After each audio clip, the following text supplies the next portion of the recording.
4 years ago, around this time, I attended my first father-daughter Winterland dance. And right before I leave with my daughter, I find out that my wife thought it was a brilliant idea to completely desecrate the purity of this first time event as a aspirational do it all die with my daughter by tramp stamping her with a fake fairy tattoo on our way out the door. And I said, babe, why don't you just put fairy wings on our daughter right now so she looks like another overdose at the Limelight back in the day waiting to happen. And then my daughter says, Daddy, relax. Stop acting so life and death about this tattoo. Worst case scenario, now I can't be buried in a fake news Jewish cemetery. Can I get a holla for going back to the well and still delivering hilarious A+ Gemry all the time, long time. Holla. Thank you very much. And you could also say that I'm very sensitive to tattoos on women, fake or not, because I totally blame Aryan-looking, cracked out whores all inked out on crystal meth today, ruining internet porn as a whole forevermore. So it's more of a golden age mounted a muff guy if you really need to know. So I was considering reading my gushing all-star review for the Great American Jew Novel by Diane Sullivan, who's been reviewing books since the dawn of time. I'm not trying to say she's like older than Yiddish, but she's got 30 years of book review experience under her belt. But then I said, you know what, that's going to be too self-indulgent. Although it would be funny to give like commentary on top of it, I'll do it down the line.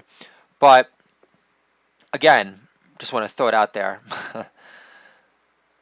For all the people that are very distraught right now during this COVID craziness, and I wrote the Great American Jew Novel right when all this COVID craziness began. You know, my attitude was now or never. And I did it. I'm glad I did. I'm moving on to my next book, The Koshertarian Diet. And before I move forward with some jokes, you know, I just want to once again, you know, thank everyone that's been a long-time listener on this podcast, and for new fans, you know, who've been embracing my flash fiction short stories as of late, such as Kosher Klaus Sushi. And because I do plan on my sixth book will be Waste of Height, a collection of short stories. And some of them will be historical fiction, some won't, but you know, it's going to be me.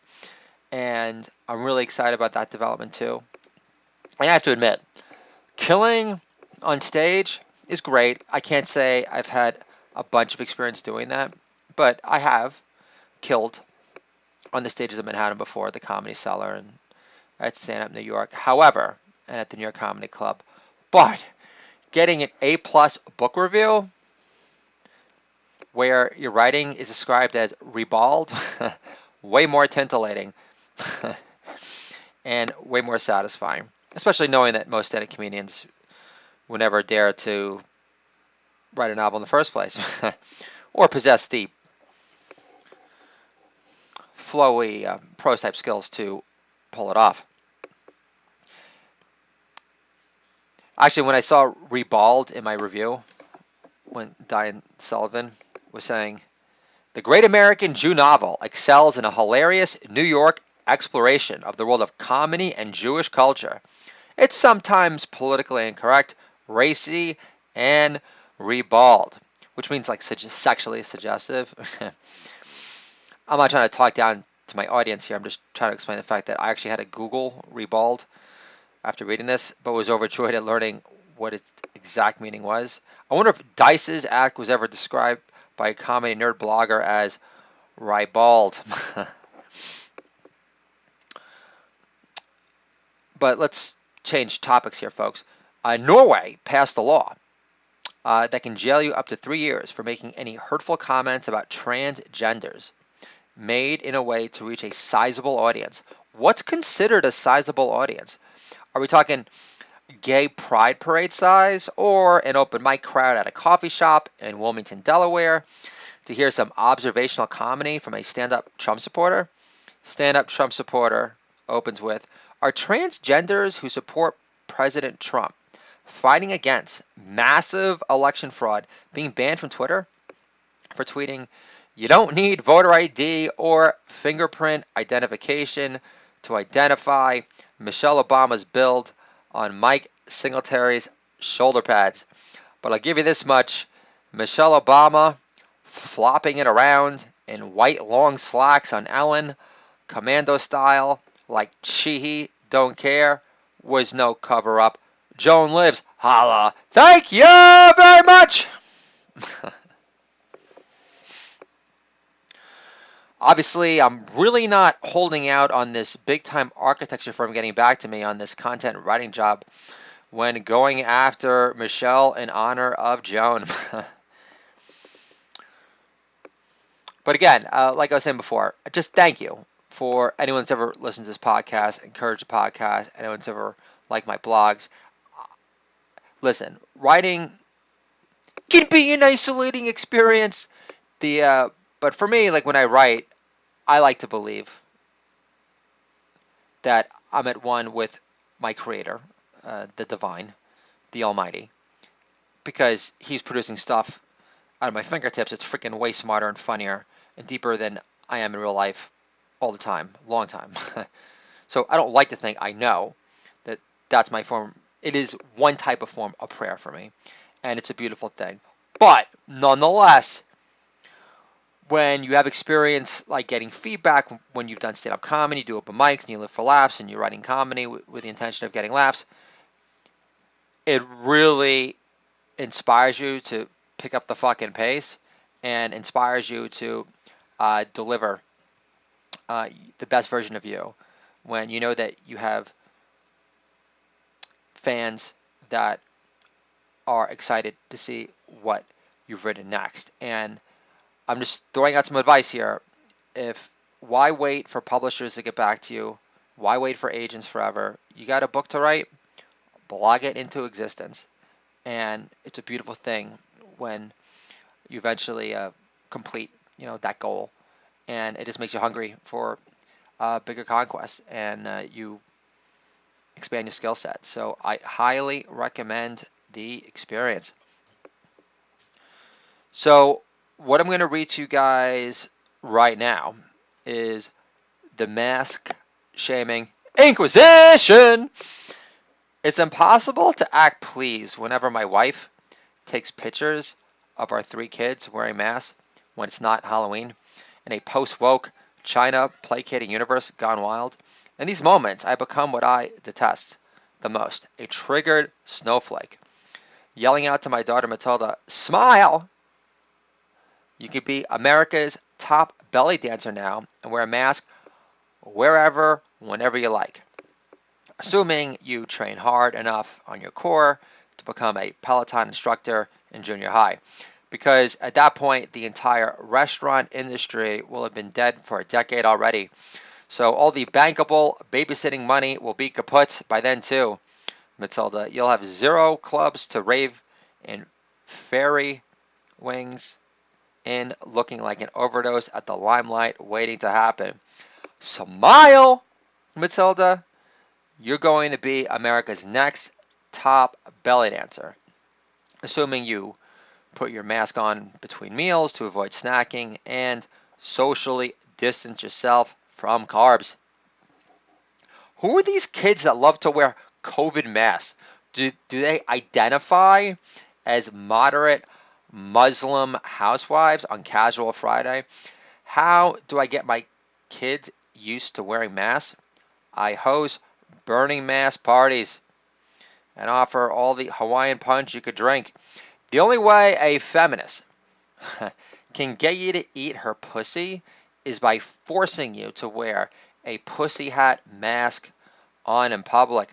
Do these altruist mask monitors who yell at strangers to wear a mask outside on the street offer junkies clean needles to shoot up with at the local doze off wall park bench in downtown Portlandia?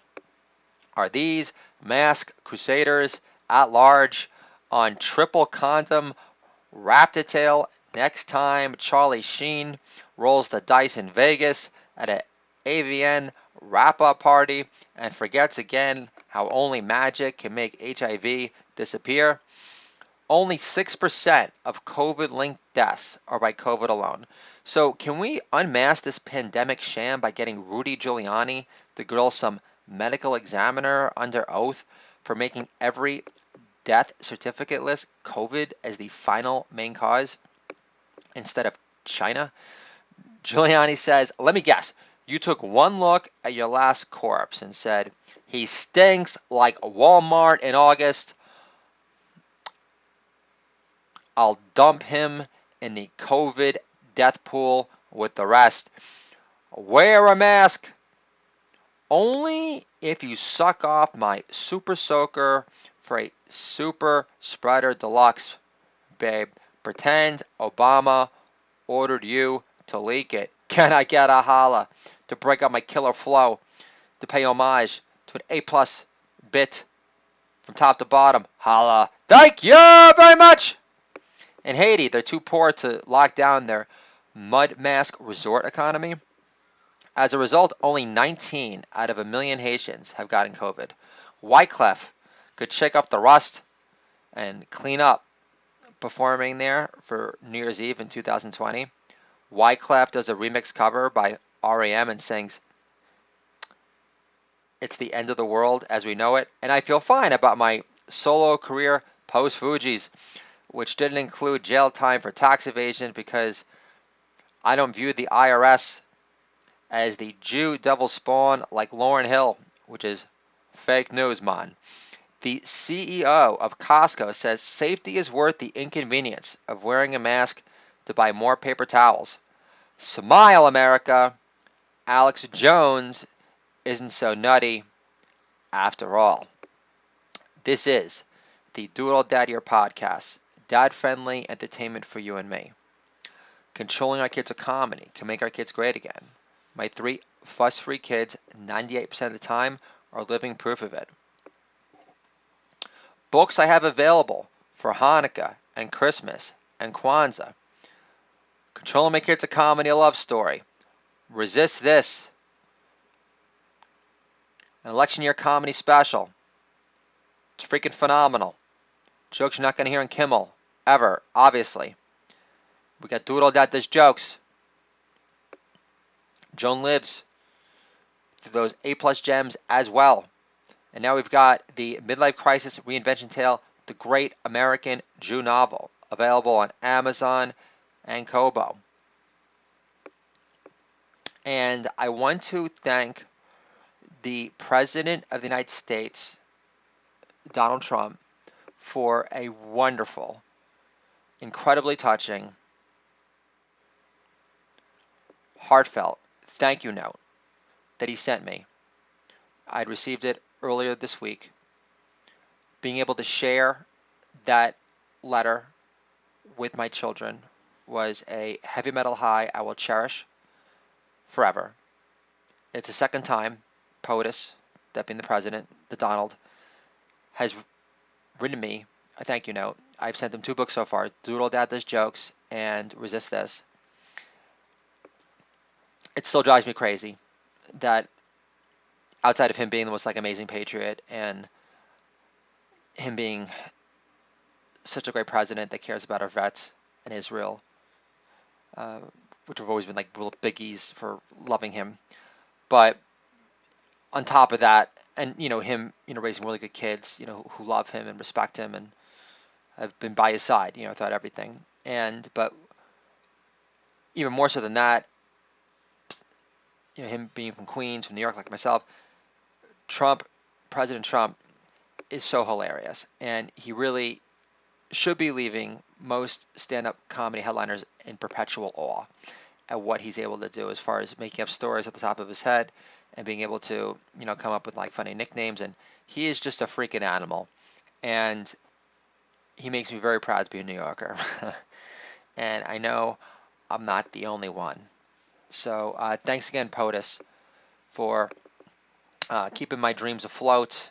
And I'll keep punching because I know you will. And I'll talk to you guys soon.